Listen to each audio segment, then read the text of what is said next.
పెద్ద మంచి ఇదంతా డ్రామాలా కనిపిస్తుండదా నీకు? నీ బిడ్డకే కాదు ఏ ఆడబిడ్డకిటైనా మా ఆయన ఇట్టానే కాపాడతాడు. అది ఆయన నీతి. మానవ లేకుండా ఏం జన్మయ్యా నీది? శివలే పెద్ద సినిమా చూసి మాట్లాడనా? నువ్వు గుమ్మనుండప్ప. నీ కొడుకునంటే నువ్వు ఊరుకుంటావేమో గాని ఎవడైనా నా మొగుడినంటే నేను ఊరుకున్నదే లేదు. నేను చేసిందే కాక మళ్ళా మాట కూడా పడాలనా? ఇంకా ఎంత సాధిస్తారా? ఇంటి పేరు ఇంటి పేరు అని ఎవరికి కావాలని ఇంటి పేరు పెళ్ళైన కావాలి. ఇంటి పేరు మా ఆయన పేరు చెప్పుకుని ఊరు ఊరిగా బతుకుతాయి. ఎవరు? పుష్ప మేనేజర్. నువ్వు? పుష్ప ఫ్రెండ్. నువ్వు? పుష్ప డ్రైవర్. నువ్వు? పుష్ప మనిషి. ఇదా ఎవరినైనా అడిగినా వాళ్ళు పేరు చెప్పుకో. పుష్ప మంచి అని చెప్పుకుంటారు. ఇదంతా ఎందుకయ్యా? ఈయనెవరు?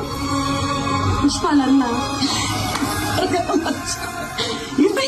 నా మొగడంటే. యో పుష్ప అంటే పేరు కాదు, పుష్ప అంటే బ్రాండ్. చిన్నమ్మ